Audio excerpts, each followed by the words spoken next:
Hey, this is Mike from Spotlight on Ukraine. I'd like to welcome Lucas back to the show again. How you doing, Lucas? I'm all good, man. You? Um, I'm alive. I Yeah. always tell people it's better than the alternative.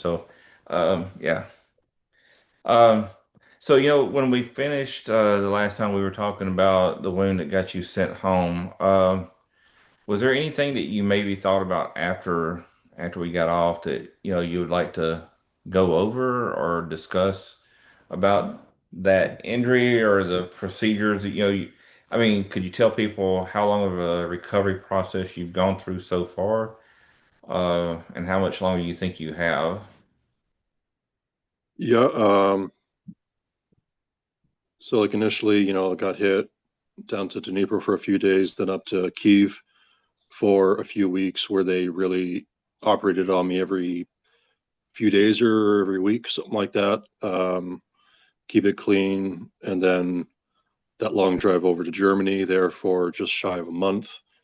And then over to Canada for a couple or a few months waiting for the reconstructive. It was in the plastic surgery department, but the reconstructive surgery, so just nerve grafting, not muscle graft or like to fix my artery like I thought they said they were going to do.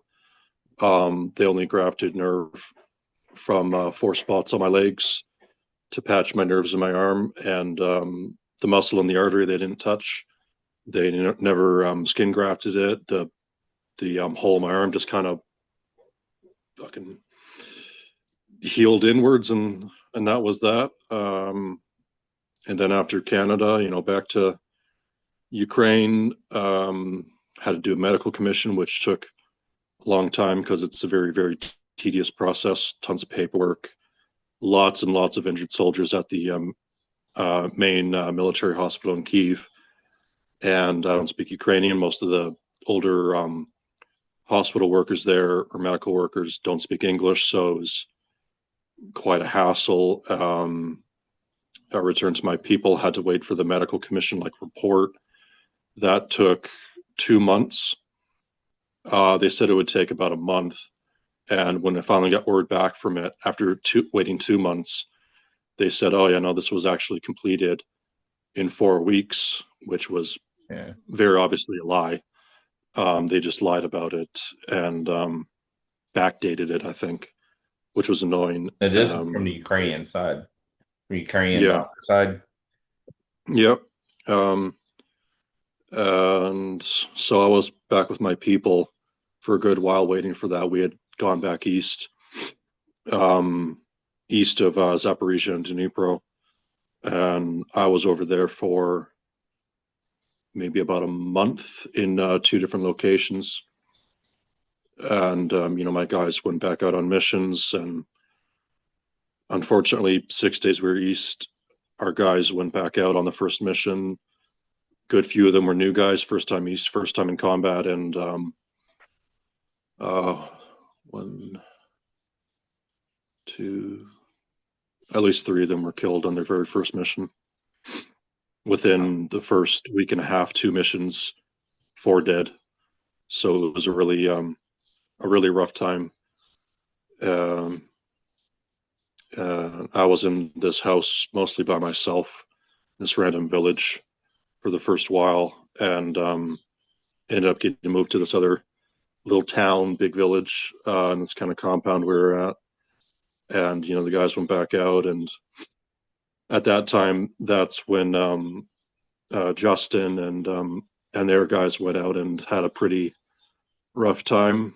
Um, Unfortunately, Justin's buddy we lost, and Justin, like anyone who's watched his interview on your channel knows, he was pretty badly hurt, but luckily he survived. Um, so that was pretty rough news to hear as well, especially seeing as I'm pretty sure they came by our compound just like a few days prior. So I saw Justin and his buddy, American buddy, really nice guy, and he's the one that sadly was lost.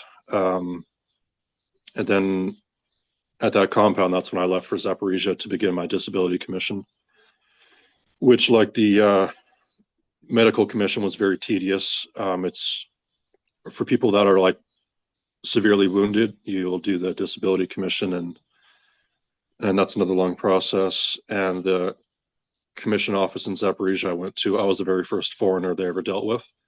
They didn't really know the process, and so I was just staying in hotels for a good while there, waiting, trying to sort that out. I had to see doctors, get a So when you were staying in these hotels, you had to pay for everything yourself, correct? yeah, I paid for hotels myself, travel, food, everything. Um, So the and commissions, what are you going through in the commission?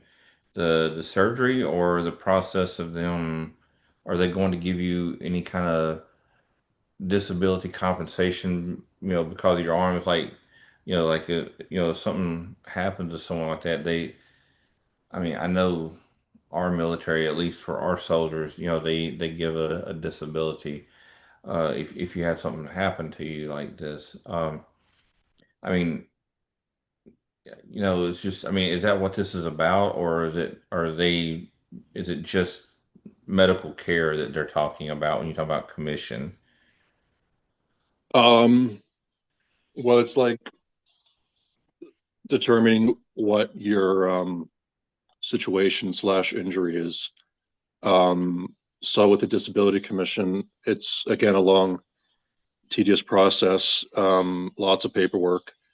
You need to do the medical commission first, so you need to have the medical commission report, which is what I waited 2 months for. And then in Zaporizhia, I had to go to a few different clinics in the city to get more evaluations. So I had to get an X-ray of my arm. I had to get an MRI of my knee, um, a bunch of other paperwork, which was very complicated, frustrating process. Luckily, I had my battalion medic or company medic, army, who's Ukrainian, actually from Zaporizhia, who helped me out a lot.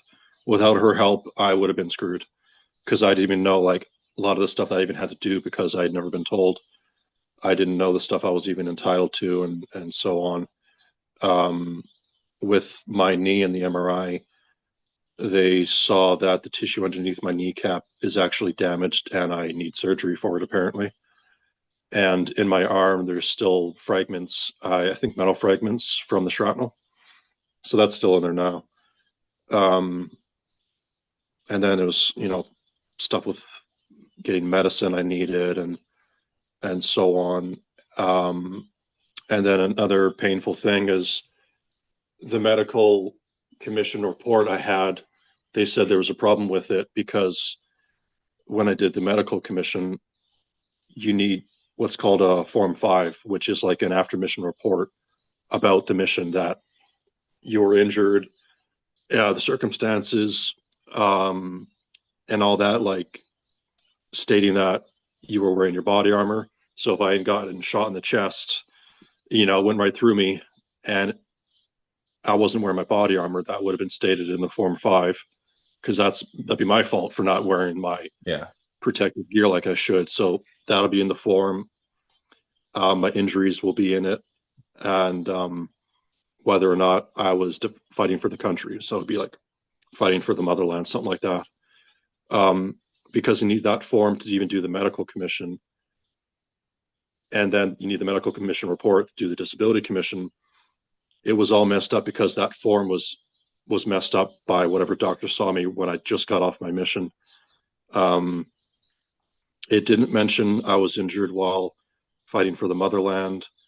Um, it didn't mention my injuries properly. All it said is um, it only mentioned my knee injury, not my arm injury, which is what almost killed me many times. And it just said I was injured while performing task. That's all. So not injured in combat while fighting for the country or anything like that.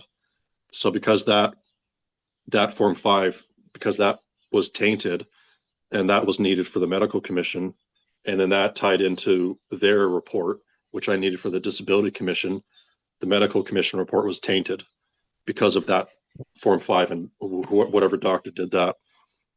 So I had to go back to Kiev to get a corrected medical commission report. and that cost me an extra 2 months. I had to pay. I got a room in a this guy's apartment, and I which I had to pay for, and I had to wait 2 months for the updated report because the Form 5 was messed up. So two Seems months of like extra they need to do cost more. and time and everything I had to deal with just because this person didn't do their job correctly, which kind of baffled me because the person saw my knee, had a big gash in it, but somehow missed that my arm was opened up. So Yeah, it was I can't extremely that I frustrating. couldn't understand that. That's I think what maybe this can be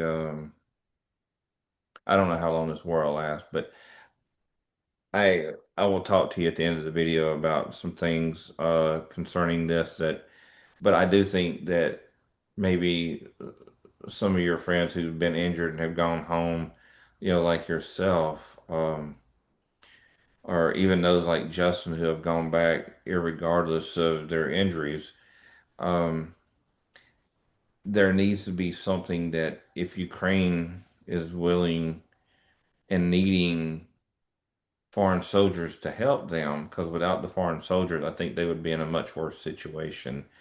I mean, and I think that they know this, but they also don't need to just basically, it's okay, we we can't use you right now, blah blah blah. You can go home or whatever, or you can stay here in this country, but if you have no job, you still have to pay for everything. Um, I We think, all left our jobs to go there. We quit our jobs, and most of us still have bills at home, and so being there and handling our financials was, of course, always stressful because pretty much all the money we made went into our own gear and what we needed to do our yeah, job in Ukraine. But we all quit our jobs at home to go there. It cost us money to go there. Most of us still have bills at home we somehow have to cover, which even getting the money out of Ukraine to cover those bills is hard because of the banking system at the moment. So, yeah, I financially, know about their being banking in Ukraine system. was stressful and hard. Yeah, Not that anyone that goes to fight for Ukraine should be there for money. Like we need the money we do earn to do our jobs, but yeah, it was still very complicated and stressful to cover our own lives that we left back at home to be there. And some of the guys have families at home too. So it is you know, financially stressful. With you don't I want think that stress on if top they of did something about that whole process, right? Like what happened with you and what ha has happened to a lot of guys, if they would help them uh and not basically just say, okay, you're not from here, we don't have to help you other than just basically patch you up, like a triage would, just to like patch you up and send you on your way. They need to take care of you, I mean, they need to take care of the people who've been helping them. This is something I think that no one has either thought about approaching Ukraine about or whatever, but maybe they'll say, well, we don't have the money. Well, you know, these people are coming, they're risking their lives. Uh, you need to treat them the same as you would your own people, and in some way, perhaps even better because they have families outside of Ukraine. So I think that this is something maybe you could help get started, to maybe get better health care and better documentation and quicker documentation for guys because this will continue to happen and eventually people will stop wanting to help because it almost seems like, you got a few people who care, but when you got international people you need to have at least one doctor or nurse or something in every operating room that can speak English. I mean, that should be a given. Yeah, I Uh, mean, everyone there, like everyone in the Legion, we all left our families and our lives to go over to Ukraine to, put obviously our lives on the line. um, which, like, I would say isn't the easiest thing to do. Um, what I always took away from all the headache and stuff, which did extremely piss me off many times with like the medical commission taking 2 months and then them saying it was done a month ago, but they never contacted me because it was clearly bullshit. I I always just figured, especially going back to Kiev to get the updated medical commission report, and you see the building, and it's just packed with soldiers, mostly Ukrainians, but like just tons and tons. I just always figured, man, they're just super overwhelmed, and they're just trying to um, do as much as they can, and a lot of the stuff there is still it's not all on computers. It's written down and stuff like that, and everything. It just takes a lot longer than it maybe would with like maybe one of our militaries because it's it's not like an Afghanistan war where what was their in 20 years their casualties like 3,500 soldiers. Like it's like fucking 20 times that or whatever. It's um I think just everyone's just super overwhelmed.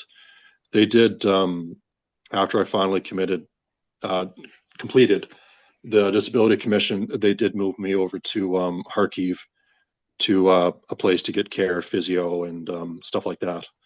So I mean, it's not like they don't do their best or whatever. It's just every hospital is packed. Um, And that's, yeah, it's yeah, I just guess that's, logistically, it's pretty overwhelming for them. It's not like it's they're not like a third world country or anything like that by any means, but it's not America or Canada. They don't quite, they're still a post-Soviet country, and um, they still don't have exactly all the um, services or means that we may have back at home for us. So, you know, just trying to deal with it as it happens, I suppose, but still very frustrating, nevertheless, uh, especially with how long that was it 2 month before you detour got, in Kiev. how long before you got to, lawn stool?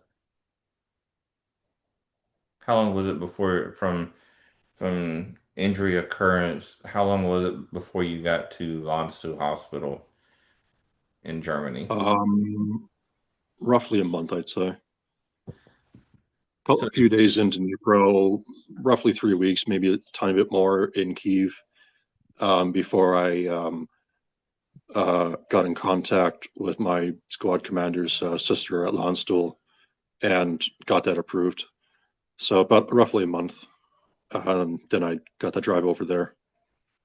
so if you could have gotten there sooner, it probably would have benefited you a good bit more, perhaps. I doubt it. With the damage to my arm, I don't think it would have made a difference. Okay. The hospital staff in the military hospital in Kiev were really good, actually. The doctor, I think his name is Yuri. Like they took really good care of me. They got me in the operating room many, many times, make sure my arm was it was okay, it was clean, dead tissue, all that stuff. They kept it packed with the foam and the plastic cover and the pump, and they replaced that every few days. Uh, I really wouldn't have anything bad to say about them. And a lot of the nurses there, man, were like 9 out of 10, Yeah, early 20s yuki girls, and oh man, morale boost to the heavens. yeah, I think that kind of helps the pain and the and the being upset. Oh yeah, and it was kind of interesting because, like, you watch the Chernobyl series, and they come in with their IV stands, and they don't have IV bags. It's still the glass IV like bottles and stuff. Yeah, It's just like this is like the Chernobyl right when they're taken to the hospital. It looked exactly like that. I thought it was hilarious. Um, and it really wasn't too bad. I got lucky anyways. I got in a room with only one other guy. It wasn't like a 4 bedroom, and the food was actually way better than Landstuhl. It was all like real food, not fake crap, instant mashed potatoes. It was like simple, but it was actual food. And I've ate at that hospital when my daughter was born. It's yeah, it's to say bad is kind of almost like an understatement. So I mean, from what Yeah. I remember, and you're kind of reconfirming that. So yeah, I mean, I wish though that there's yeah, something about the whole process needs to be streamlined. They need to have uh, English speaking people. Uh, if you can't speak Russian or Ukrainian, um, which most of the foreign guys probably couldn't. I mean, they need to have someone that can speak English that will help them with documentation. Because like they Yeah, just like I said, it's just they're doing the best. There are NGOs and volunteers there that came to visit me in Kiev. Some UKI people came by and they dropped me off this bag of like just simple treats, some drinks, some like kind of like applesauce, kind of like kids things, and just little things like that. And when yeah you have nothing sweet or any treats, those little things matter. A morale boost. And this NGO group called the Weatherman Foundation, they came by a couple times and saw me, and like definitely want to give a shout out to them because they helped me a ton. They help wounded guys all over Ukraine. Some guys there, they all speak English. Many speak Ukrainian as well. Some guys actually fought in Ukraine and they joined the Weatherman Foundation. They came by and they brought me some treats to see if I needed anything. They helped with the transfer to Lonsdale. And then when I had to find another hospital when Lonsdale couldn't do the surgery I needed, they helped organize finding another country for me as well, and even covered the flight cost. They sorted everything out. So like where you without end up them, getting your surgery at? Sunnybrook Hospital in Toronto, Canada. Okay. Yeah, but yeah, without them and my company medic, um, who helped me out the entire process of the disability commission and the medical and kept following up with them. Without her, I would have had nothing done. I would have been absolutely screwed without her. Like I didn't even know until I saw a buddy of mine that you're supposed to get like this like I don't see it Yeah. medal. I think it's like their version of a Purple Heart, basically. I didn't know about that either. But when I got back to Ukraine from surgery and everything, and I was back with my guys, I eventually got that, which is like, yay. Just makes me think of Band of Brothers, that one guy that had like four Purple Hearts. He was all happy, got shot in the ass, and he puts the fourth one Yeah. under his pillow. Yeah. Yeah. But yeah, with the Disability Commission, eventually getting that complete, finally. Um, there's like three tiers to it, depending on your level of injury. I think tier one is basically you're killed. Um, I think tier two is like amputee or something like that, multiple amputee. And then tier three, which is what I am, are like severe injuries, but not amputee. My arm was almost amputated, but I got lucky enough that it wasn't. Um, so I did get tier three, and you do get it's like called a compensation payout or whatever. Um, so I'm still waiting for that. They say it takes 3 to 4 months, but I heard like um, one guy who eventually got it, it took about a year. I, Um, I so pray I'm not. it's better for you than what the VA is here in the States. Yeah, I'm not holding my breath on it or like relying on getting that money or whatever to do whatever I'm doing back home now. Um, I'm I'm not like too worried about it really. I just the only thing that annoyed me or that I'm concerned about is that foreign soldiers that are really injured like get what they are owed. Like not that like we're in it for the money, but like it's just getting what we earned Yeah. and That's not being like disrespected that way by not telling us about it or trying to fuck us over or anything. Because um, you know, in the hospitals in Ukraine, we're on our own. We don't have family in the city or in the next city over that can visit us or can get us stuff. We're there on our own. Um, we don't have a house we can go to, and like we can't go. It's I'd say a lot more complicated for us being injured or in hospitals because we're in that country alone. We don't have any family or house or people to visit us or anything. Um, and yeah, and I didn't even have the money to fly home for a long time.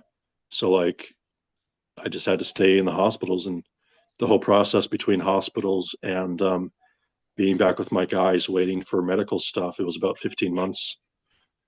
So quite a long time, very frustrating at many times and all that. But that's that's just part of playing the game over there, I guess. So Maybe like I talked to you before, you know, maybe this can be your mission is to try to make it easier for the Ukrainians or to help make it easier for the Ukrainians and for the foreign nationals helping them to create some sort of liaison between the injured soldiers and the medical people or the medical commission or anybody related with paperwork, because it seems like when you're coming in, there's always someone there that can speak English that can help you get in, but it almost feels like, you know, I mean, people will help you if you get hurt.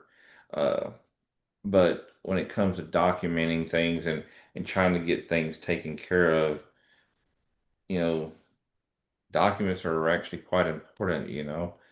Uh, all documentation is important.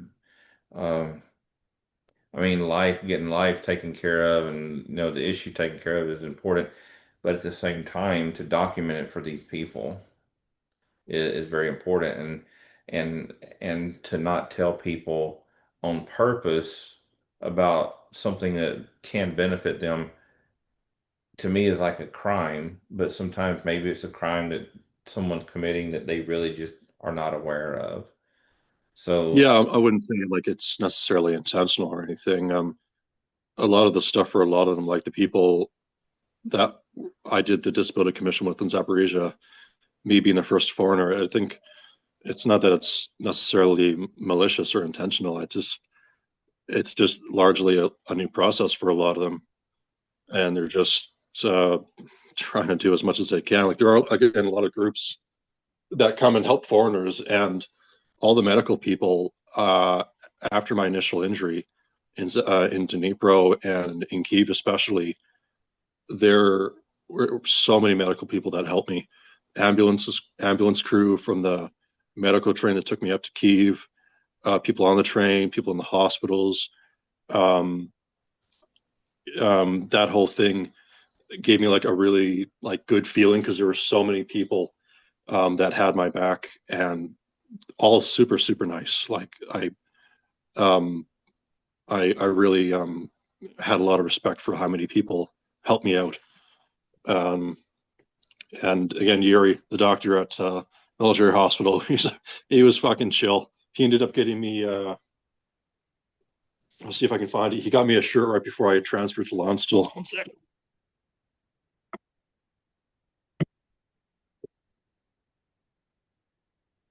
Yeah. See if I can hold this up. Yeah, he gave me this. oh wow, I pretty think I'm a little cool. too fat to wear it since I drank so much beer in Canada. He was, yeah, they're all really nice. I just think it just comes down to Well, I tell you, being this overwhelmed. thing gets over. I mean, I would love to be able to make it to New Zealand, but if you were into going to Ukraine after this is over, or when I can make it there, even in the future, there's a couple of places. If you like to drink, I know some great places in Kiev to go. And Oh I yeah, don't I'm know how definitely much time going you back to spent Ukraine. there, but I know one called Palata Number Six. It was like my all-time favorite bar to go to there. Mm. Um, but I'm definitely going back to Ukraine. I might end up moving there someday. I love the country. The people are awesome. The country itself is fucking beautiful.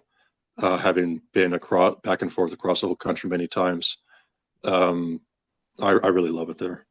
I thought about staying there and just living there instead of coming home. Um, I just wanted to, see my family, but I would be very happy to live there. Not in the city. I'd find a nice quiet village outside a city, get a house, Yeah. and just enjoy a peaceful life with their super cheap beer and cider. Yeah, And I sure, lived their in food the is city delicious. center for 4.5 years, and I got Uh, really tired of it. all Really. the villages I've been to is like, oh, I really like this. Konstantinivka, where I was for my missions, I loved it there. Just big enough. They had grocery stores, gas station stuff you can get like what you need or want, alcohol, regular food. They had some takeout, the market there, tons of little shops. Unfortunately, it got hit by that missile when I was over there, and some people were killed. But I loved that town. I definitely like to go back. I'm not sure if it's been overrun or not because it's just west of Chasiv, which is a big hotspot at the moment. But I'm definitely returning to Ukraine when I can. Let me Um, ask you I something. What do still you? have a lot of my hospital records and stuff from Ukraine. Like it's all in Ukrainian and yeah, like, nice memories. Got my military ID, my got my veterans ID and all that good stuff. My most special patch for my people. Yeah, Oh, can't tell wow, if it's backwards or very anything. cool. Um, and I finally got all my flags hung up. So Oh yeah, very cool. all my buddies' names, and this group who's making a memorial. Sorry, they're making a memorial in um, I think west of Lviv to honor all the foreign soldiers that have been killed. So when I was in Canada, I donated some money to them, and I definitely they have a Facebook page. I would check them out for sure. I ended up meeting this guy on my last base before I came home. A super nice Can guy. remember the link that you're talking about? Send me. Send it to me on Facebook, and I will put it. In the comments, so people can check them out. Um, Yeah, yeah. Because anybody you they want to give a help a shout lot of out soldiers to or out. something like that, let me know. Like an organization, they got a website. Give me their website address, and I'll put it in the first comment. So people are commenting, it'll always stay pinned to the top, like the people you want to acknowledge or who you want to give props to. So. Yeah, well, that group. Uh, that group they work a lot with soldiers, Ukrainian soldiers, foreign soldiers, everyone, and they do a lot of work to raise funds, get supplies, food, everything for soldiers that they need on their page. If when I was in Canada, they had a post for Second Battalion of the Legion that they're raising money because they needed to get a platoon in Second Battalion of Starlink. So I just bought the whole thing myself and donated some money to the monument they're working on. But they raise money all the time for military personnel, foreigners, Ukrainians, for supplies, radios, vehicles, everything, and they can always use as much help as people are willing to give because even just a Starlink makes a huge difference for a platoon. Um, Food, treats, even simple little candies or whatever, you know, especially out on a mission, a little bit of morale, man, can make a huge difference. Have one little positive thing that can make a huge difference in a soldier's day. Yeah, for sure. Let me ask you, what's your opinion, or like the attack that the Ukrainians made, to different air bases in Russia? What do you think about that? I mean, do you think that that was pl really truly planned for a long time? And And do you think it's possible that there are more trucks driving around inside of Russia now that have been inside the country since, you know, as long as these other trucks have been there? I mean, I know now the truck lines coming into Russia are No, the paranoia is up there. so I'm wondering like, okay, I think they have more trucks in Ukraine or more trucks in Russia than what they know about. This is what I think. Man, I damn near started touching myself when I saw that attack. That was oh so good, and all the memes, Trump saying Zelensky doesn't have any cards, like psych, dumbass. This is like it was an insane attack, and it was awesome, and just it completely undermines Putin in that. Um, yeah, I believe that they had it planned for a good while, and it was obviously extremely successful. Um, yeah, I thought it was awesome. And then not long, like 2 days later, they hit the Kerch Bridge with that underwater, like 1,100 kilos of explosives and We know more the and one more thing that attacks. you heard what the Ukrainians did before, right? I think they sent some drones that way so they would vacate the bridge of all people. So when that underwater drone hit, that it wouldn't innocently kill civilians. So the Ukrainians were taking efforts not to kill civilians, which Russia, I think they Does the encouraged opposite. their Well, that's the difference between Russia and Ukraine. Ukraine, with that huge attack, yeah, extremely successful. They hit proper military targets. I don't even think anyone was even killed at all, military or civilian. And was it the next day or 2 days later? What does Russia do? They bombed the shit out of civilians and killed a bunch. And it's not like, oh, it was shot down and the debris fell and blew. It's just time after time after time they hit civilian buildings, and they'll deny it because they're Russian and they're pathetic. That's the massive, one of them, glaring differences between Russia and Ukraine. Ukraine does legit targets, and Russia indiscriminately bombs cities. and this is one thing I really have a problem with. It's like if Ukraine, their military, even did a couple of missile strikes that killed, let's say, an average of maybe 5 to 15 civilians on each strike, maybe 3 to 5 strikes, then the whole world is going to start yelling at Ukraine. But what about Russia? They've been doing it for 3 years now. I Um, know it's total hypocrisy, and Russia, they always play the victims. Like with that huge attack they just did. There's I forget, like that Russian propagandist like TV show they have there with, I forget his name's helicopter something, and they always word it Ukrainian terrorist attacks. Like, retards, you've been killing Ukrainians for over 3 years now, and when you get hit back, you play the victim, call it terrorist attacks when they're legit targets. Meanwhile, every day you kill civilians. It's just they're impossibly stupid and hopeless. Um, they call for ceasefires. Meanwhile, they're still bombing the cities. They have their May 9th Victory Day parade. They want a 3 day ceasefire. They think Ukraine would give a fuck to give it to them because they're obviously paranoid as hell and terrified they're going to be embarrassed again. They shut down the internet because they they're don't not want people the communicating with the amazing outside world. military that they claim to be. Um, they're just insufferable. Fuck, man. You know, But yeah, every I, attack on them, they play the victim like anyone's supposed to care, and they call them terrorist attacks. you know, It's just it's mind-boggling, yeah, their thought process. you know, I, I thought of something a couple of weeks ago. I can't remember if it was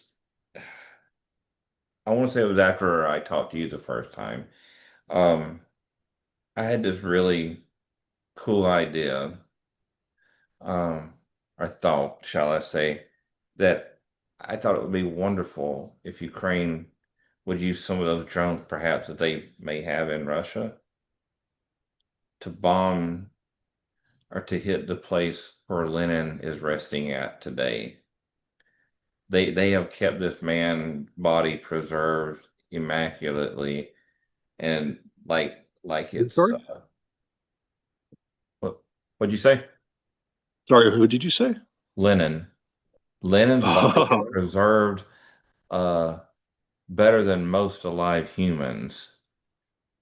And yeah. it's in a building that's on display. It would be wonderful if they would target that place and destroy that building. That would be such a blow to communism or to socialism or to Russia in general, to the Kremlin, that it would be like now Ukraine's trying to start erasing Russian history. And that would be Oh one. yeah, if that happened, I'd definitely be violating myself that night. That would be hilarious. There's that one video where they're taking down a statue of Lenin and it messes up. It catches the cable and the or the chain, and the chain decapitates the statue of Oh him. yeah, yeah, I remember that. Yeah. You know, Oh when I first went to Ukraine, I was uh in Stahana in East Ukraine. Um and there were still Lenin statues up there. Um yeah, I mean, that's their heroes. yeah. So so you think the drone attack was successful? Do you think that, I mean, I don't think any of us know that if they, I would like to hope that there's more of them waiting to happen. Um, I know they hit the Uh, train about a week ago. yeah, yeah, the military train in the Crimean region, I think, um, which that railway is much more of a threat than the Kerch Bridge because they get that railway. The Kerch Bridge isn't as significant as a target because now they have that way to supply the whole southern front. So that thing was awesome. The attack was like incredibly successful. Destroying all their ancient bombers that they can't even they what the from the 50s they can't make them anymore. Like their A50s, I'm not sure they even have any A50 AWACS left. Having any more of those kind of trailer things, I don't know, but I really wouldn't be concerned about that at all because Ukraine will just think of another way to get them, like they continue to do. We know that the old bombers that Russia had are in the same era as, as the United States' B-52. Uh, but the B-52s we have been much better maintained, uh, Well, they upgraded. still have the They, base to maintain them, and the other way, I'd take the B-52 over there. Like they're cool planes, like they're props. They're very cool, like the counter rotating, like they're neat planes. Um, but seeing them blown up is way more cool. what I couldn't understand, if you saw the videos, like they had tires sitting on top of the planes to Yeah, protect I from know. what I like. I mean, I that's heard like, I heard that's supposed to maybe confuse the AI targeting or something. I don't know because they've been doing that for ages. When I saw that, I thought it was hilarious and pathetic and primitive. Like, let's put a bunch of these tires on because they don't burn really well. So it's like, and they made those really bad like plane paintings to try and trick Ukraine that there's planes there or not, and it was so obvious well, it's funny because a and lot of the drones were flying and they were looking at the under the wings of the plane before they would attack certain planes. Some of them they were hitting were loaded down. So, uh, I think I had heard one network had said that some of those planes would have been taking off within less than a day to attack Ukraine. I yeah, mean, more Kinzhal missiles and there doesn't get more of a legit target than that. But no, yeah. no, it's terrorism. So So, that was a pretty insane thing. I don't know what happened to the truck drivers because I don't think they knew anything about it. I'm not sure what happened to them. I'm sure they were questioned, I mean, but being Russia the way they are, they don't value humans. I wouldn't be surprised if the truck drivers fell out of a window. and I do not doubt that for not even 1 second because that's just the way they are. They got to blame somebody for something, and they don't want to Their blame the failure. Kremlin for their mistakes. I Yeah, mean, I think the guy that was head of like the anti-air or something, I heard he was killed um, because got to pin it on someone. It's like straight up North Korea. You fail, bye bye. yeah, Um, these things were less than a mile away, or about 2 kilometers away.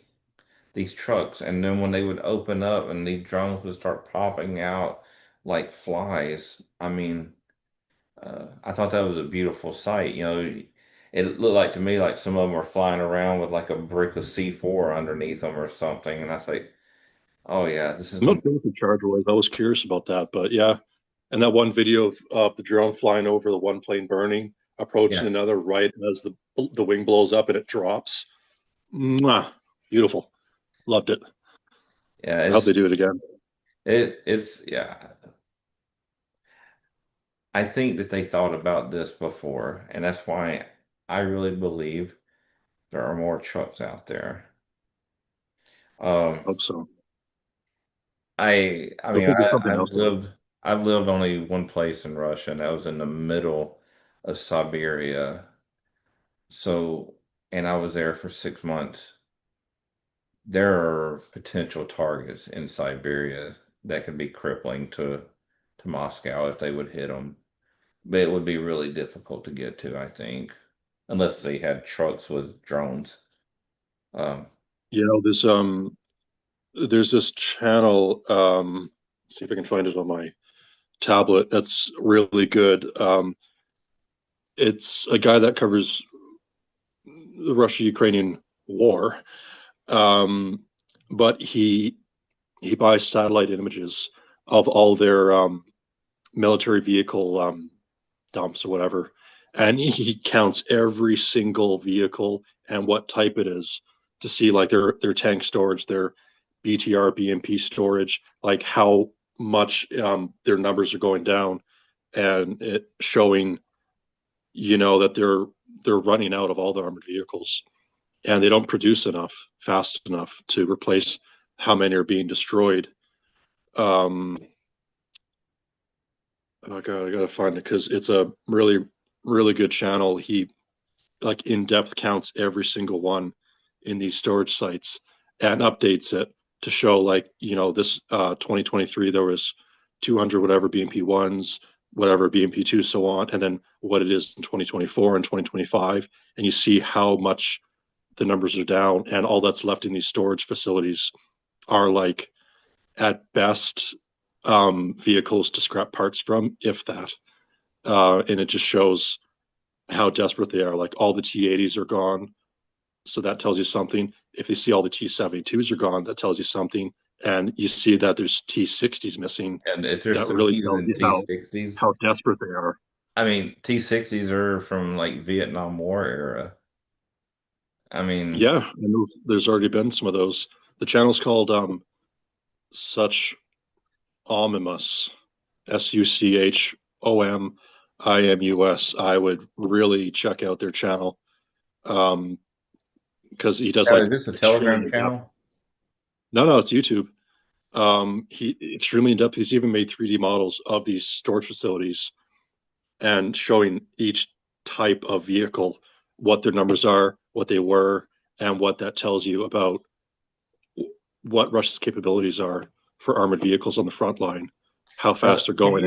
And you yeah, say, this, because there are a couple links that, we talked about even before we started recording that, and this group too, like the one that's on your flag behind you, this group you're telling me about, can you please send me those links? Because, uh, yeah, I will make this video will be set.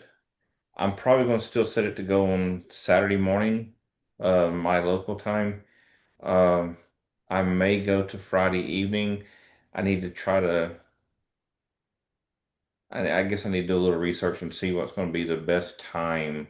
Because with it being summer here on Saturday morning, maybe not so many people are on YouTube on a Saturday morning. I might have better luck with a Friday afternoon here. Um, Yeah, I've got however to it do some works. research into that because the key for me is to get more views to for people to understand what is happening because you know there's people out there that has watched your video, has watched my first video, and watched yet today's video that are going to become aware of this. But the thing is to make everyone aware. I mean, maybe that's not really a possible dream uh, or a goal, but as many people as possible would be, you know, to me, as many people as possible would be acceptable. But Yep. anyway, I would like to thank you for your time, Lucas, and I'm sure Yeah, we'll man. see you again. Yep. Thanks, man. Appreciate it.